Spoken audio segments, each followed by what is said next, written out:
영독 8강의 10번 지문 듣기를 먼저 들어보겠습니다. Exercise 10.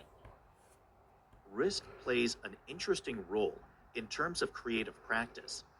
Pushing the boundaries or breaking rules may entail risks. The results of this may be fruitful and invigorating, but they may also be disastrous or wasteful.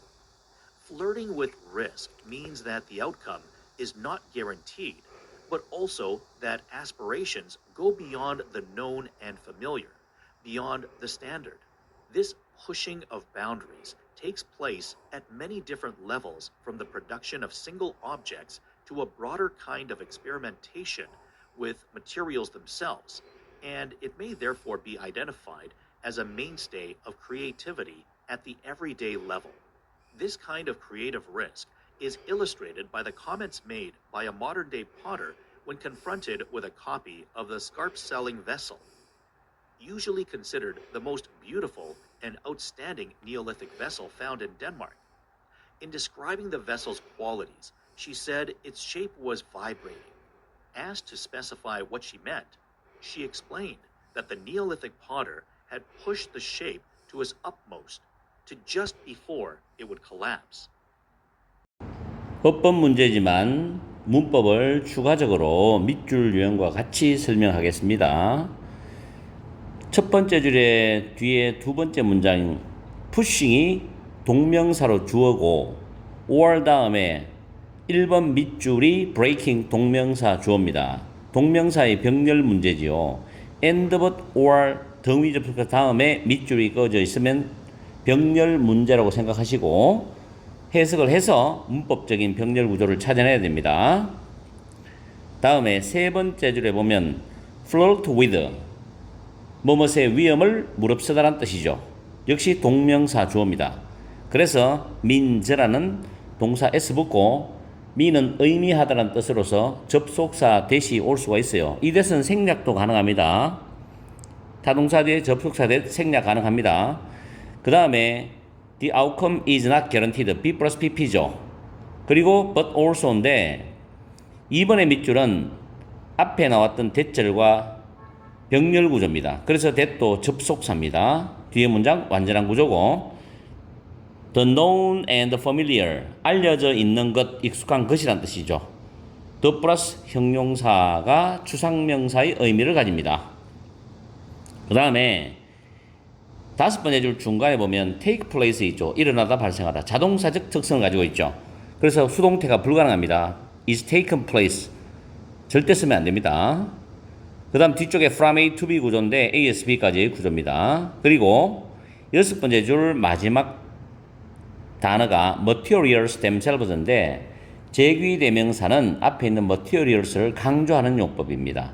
이럴 때 themselves를 생략해도 관계는 없습니다. 그리고 그 다음 줄에 it은 대명사로서 this pushing over boundaries를 가리킵니다. 이런 대명사는 해석할 때 앞부분에 가리키를 잘 찾아가지고 해석을 하셔야 돼요. 그 다음에 3번에 be identify가 밑줄 꺼져 있죠. 원래 identify A as B 하면 A를 B로서 인정을 하란데 수동 형태가 되니까 may be identified as 뭐뭐로서 인정을 받을 수 있다라는 뜻이 되겠죠. 그 다음 형광펜 쭉 칠해놨습니다. 이 부분은 서술형으로 학교에서 만약에 내신 문제 낸다면 괜찮은 서술형 구조입니다. 여기서 3번 밑에 is illustrated by 수동태죠. PP by illustrated는 분명히 드러내다란 타동사가 PP 되어 있습니다. 수동태죠. 그리고 made도 역시 by 앞에서 PP로서 카멘처 말을 수식합니다. by a modern day potter. potter는 도예가 도공을 말하죠. 그래서 현대의 한 도예가가 했던 말 이렇게 해석합니다. 현대의 한 도예가가 했던 말에 의해서 분명히 드러난다라고 해석하시면 돼요. 그 다음 when 주어 be confronted with 문장에서 주어 플러스 비동사 생략되고 when confronted with만 남아있죠. 뭐뭐와 마주했을 때 이렇게 해석하면 됩니다. 그 다음에 4번에 considering이 considered가 됩니다. 왜냐하면 밑에 문법적으로 정리를 해놨는데 오형식 구조가 수동태로 되었을 때 목적보호 자리를 조심해야 돼요. 주어 다음에 consider 목적어 목적보호. 목적보호는 형용사도 좋고 명사도 좋아요. 그럴 때 수동태로 문장을 바꾸게 되면 목적어가 주어로 나오죠. 그리고 be considered가 됩니다. 그 다음에 목적보호에 남아있던 형용사나 명사 그대로 이어집니다. 이럴 때 지금 위에처럼 considered 형용사 명사 위에는 considered 다음에 the most beautiful and outstanding Neolithic vessel이 되죠. 그래서 명사가 보호됩니다. 이렇게 남아있을 때는 이 considered가 pp입니다. 그렇죠? 그렇기 때문에 considering이 아니고 considered입니다. 왜냐하면 이건 오형식 구조에서 pp 다음에 목적 보호가 남아있는 구조이기 때문에 considering이 되면 안 돼요. 만약에 considering이 정답이면 삼형식 구조가 되어버립니다. 그러면 문장 전체 해석이 이상해지는 거죠. 4번 문법 문제는 괜찮았습니다. 아마 이거를 출제하는 분이 여러 가지 각도로 생각을 하고 학생들의 문법 실력을 테스트한 것 같아요. 자, 그 다음에 다음 줄에 found라는 단어, find, found, 찾다, 발견하다, 뭐 생각하다, 판단하다 이런 뜻이 있죠. pp죠. 그래서 앞에 있는 vessel, 그릇을 수식합니다. 그 다음 in ing는 뭐 할 때, 뭐 하면서라는 뜻인데 in describing the vessel's qualities 해가지고 그 그릇의 특성을 설명하면서 she said that은 생략되어 있죠. said가 타동사이기 때문에 접속사에 대해서 내가 생략된다고 했습니다. 생략될 수 있어요. 그래서 없죠. Its shape was vibrating. 그것의 모양이, shape, 형태 모양이 흔들린다고 말을 했다. 약간 조금 추상적인 의미죠. 그 다음에 asked 앞에는 being이 생략된 분사입니다. be asked to 부정사죠. specify는 밑에 적혀있지만 구체적으로 말하다는 뜻입니다. what she meant, what은 meant의 목적어죠. 그대로 해석하면 그녀가 의미했던 것, 그녀가 무엇을 의미했느냐. 이 말은 그녀가 의미했던 것, 의도했던 것을 구체적으로 말해달라고 요청받았을 때 그녀는 설명했다. 이렇게 되는 거죠. 그래서 마지막 이 문장 구조도 솔직히 서술형으로 내면 괜찮습니다. 이 구조. 내 개인적 입장은 상당히 괜찮다고 봐요. 시제까지 다 봐야 되기 때문에. 그래서 다시 설명을 추가하면 what은 멘트의 목적어고 specify의 목적절이 됩니다. 소위 명사절이라 그러죠. 이걸 가지고 질문 받았을 때 구체적으로 말하라고 질문을 요청을 받았을 때 이런 뜻이죠. 그래서 being이 생략되고 asked pp입니다. She explained 설명했다는 게 과거죠. explain 다음에 that은 접속사 대시고 대절 다음에 보면 주어 다음에 헤드 푸시라는 헤드 pp라는 과거 완료가 밑줄이 꺼져 있습니다. 시제 문제죠. 신석기 시대의 도예가가 또는 도공이 그 모양을 이렇게 푸시했다 해서 과학 설명하기 이전의 일이기 때문에 과거 이전은 과거 완료입니다. 그래서 5번은 과거 완료로서 explained와 시제가 비교되기 때문에 충분히 맞는 답이 되는 거죠. 이건 정확한 답이죠. 자, 그 다음 마지막에 collapse라는 단어는 뭐 붕괴되다, 무너지다. 여기서는 이제 넘어지다 뜻입니다. 왜냐면 그릇이 밑에가 좁비하게 생겼기 때문에 신석기 시대의 이 도기는 요렇게 생겼죠. 요렇게. 요걸 이해를 하셔야만 여러분이 이 마지막 부분에 해석을 했을 때, 아, 이런 말이구나라고 이해가 될 겁니다. 이따가 해석할 때 제가 정리를 해드릴게요. 이렇게 해서 문법적인 특징을 다 살펴봤어요.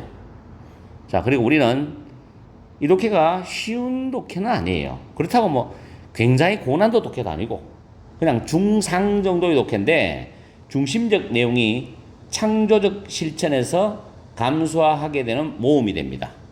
뭔가를 창조적으로 만들어내려면은 감수해야 될 모험이 따르겠죠. 자, 넘어갑시다. 해석하러. 이 지문의 중심 소재는 창조적 실천에서 감수하게 되는 모험에 대한 내용으로서 어법 문제지만 직접 간접 연계로 출제 가능성이 높다고 생각합니다.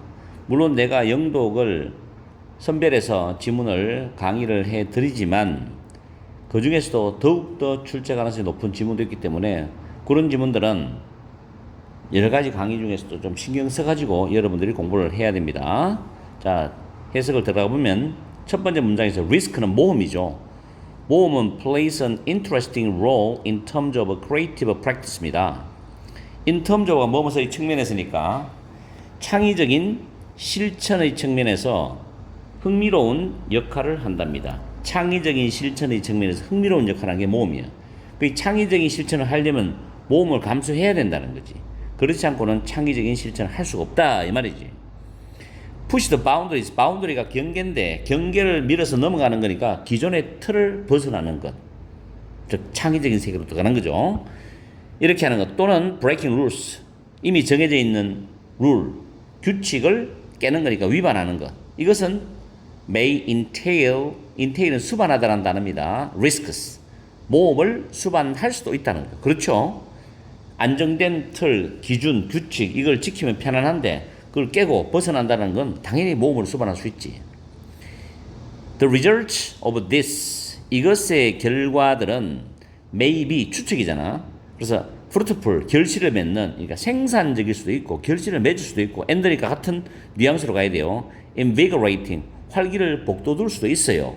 but 그러나 역접이죠. 이런 것의 결과는 may also 또한 disastrous, 반대적 의미죠. 처참할 수도 있고 또는 wasteful, 시간, 경제적 에너지를 낭비하는 낭비적일 수도 있다라는 겁니다. 좋을 수도 있고 안 좋을 수도 있다는 거 결론은. 그 다음 flirting with risk입니다. 모험의 위험을 무릅쓰는 것은 동명사 주어죠. 의미한다. 그 결과가 보장이 되지 않는 것을 의미한다는 거죠. 그렇죠. 어차피 창조적 실천을 해서 모험의 세계로 들어간다는 것은 결과를 알 수 없잖아. 처음 하는 거기 때문에. 결과가 보장되지 않아. 그러나 또한 aspiration, 거기에 대한 열망이나 포부는 그 비용도 넘어가는 거죠. the known이니까 이미 알려져 있는 거, 알고 있는 거, the familiar, 익숙한 거, 그거를 넘어가는 겁니다. 그 말은 즉 beyond the standard, 보통의 우리가 알고 있는 인식하는 수준을 넘어가는 것이라는 거죠. This pushing of boundaries, 이렇게 기존의 틀을 벗어나는 것, 기존의 틀을 벗어나는 것은 at many different levels, 많은 다양한 수준에서 일어난다. From A to B죠. The production of a single object, 단 하나의 물건을 생산하는 것에서부터 a broader kind of experimentation with materials themselves, 재료 그 자체를 가지고서 좀 더 광범위한 종류의 실험에 이르기까지 많은 다양한 수준에서 일어난다는 거죠. 그리고 이렇게 기존의 틀을 벗어나는 것은 매일매일의 그런 수준에서, 일상생활의 수준에서 창조성의 중심으로서 인정받을 수도 있다는 겁니다. 인정받을 수도 있다. 그러면서 내가 중요한 문장 구조를 했죠. 이러한 종류의 창의적인 그런 모험은 맨 뒤로 갑니다. 덴마크에서 발견된 가장 아름답고 뛰어난 신석기 시대의 그릇이라고 주로 여겨지는 이 그릇의 복제본과 마주했을 때 현대의 한 도예가에 의해서 했던 그런 말에 의해서 분명히 드러난다. 이게 해석입니다. 해석을 잘 하세요. 다시 영상 들을 때는 한 2번 정도 해석을 들어보세요. 정확하게 앞에 주어를 먼저 해석해 놓고 맨 뒤에서 쭉 거꾸로 타고 올라오는 겁니다. 이런 부분의 해석을 평소에 연습해가지고 시험 칠 때는 직독직해로 넘어가는 거예요. 물론 시험 칠 때도 영어식 방법으로 해석을 돼요. 아시겠죠? 해석에는 절대적인 건 없습니다. 그러나 자기한테 가장 적합한 해석 방법을 개발하면 된다는 거죠. 그렇지 원칙은 영어 어순대로 하는 원칙을 두고서 직독직해를 하든 영어 어순식으로 하든 자기한테 가장 적절한 방법을 찾아서 습관화시켜야 돼요. 자, 그 다음에 in describing the vessel's qualities입니다. 그 그릇의 그런 특성들을 설명을 하면서 그 여자는 말했죠. 아까 위에 나왔는 현대한 도예가입니다. 그 여자가 그것의 모양이 흔들리는 거다. 흔들린다라고 말을 했어요. 좀 추상적 느낌 나죠? 그릇이 가만히 있는데 어떻게 모양이 흔들린다는 느낌이 납니까? 그러면서 asked to specify what she meant가 그녀가 의미했던 것 또는 의도했던 것을 구체적으로 말해달라고 요청을 받았을 때 그녀는 설명을 했죠. 그 신석기 시대의 도예가가 그 그릇의 모양을 그것의 가장 높은 수준까지 밀었다는 거죠. 그 말은 즉 그 그릇이 넘어지기 직전까지 밀었다. 이 말은 밑에 내가 그림을 하나 그려놨는데 우리가 보통 집에서 쓰는 그릇을 생각해 보면은 밑에가 이렇게 조금 세로식으로 내려오면서 갸름하게 생겼어요. 근데 이걸 최대한 밀어버리면 어떻게 되냐면 이렇게 되는 거죠. 이런 모양이 되죠. 그렇죠? 그러면 이걸 세웠을 때는 이게 왼쪽 오른쪽 앞뒤로 흔들리는 느낌이 들잖아요. 그래서 이 도예가가 한 말이 그것의 모양이 흔들린다고 말했다는 말이 바로 이런 뜻이에요. 이걸 밑에서 덜 갸름하게 만들려면 흔들리는 게 좋을 것이고 아주 뾰족한 상태까지 가면은 굉장히 흔들린다는 느낌이 나겠죠. 무슨 뜻인지 알겠죠? 자, 이렇게 해서 독해를 해봤는데 다시 한번 더 내용 정리하면은 도입 부분에서는 창조적 실천에 대한 말로 시작을 합니다. 창조적 실천은 모험을 수반한다는 말로 했고 그 다음 문장에서는 창조적 실천의 그 결과는 보장이 안 된다 그랬죠. 그리고 포부나 열망은 보통 수준을 넘어간다 그랬어요. 그러면서 다양한 수준에서 이루어진다는 말을 했고 거기에 부연 설명이 창조적 모험의 사례를 말합니다. 그러면서 신석기 시대의 그릇의 복제본을 이야기를 하면서 넘어질 듯한 그런 모양을 하고 있다는 말로 마무리를 하고 있어요. 자, 이 지문 창조적 실천 이것 때문에 내가 이 지문을 추천하는 겁니다. 창의성 굉장히 출제자들이 좋아하는 중심 소재입니다. 한번 열심히 이 독해를 한번 파보세요. 자, 날씨도 더운데 좀 참아가면서 이제 수능도 몇 달 안 남았어요. 열공하세요.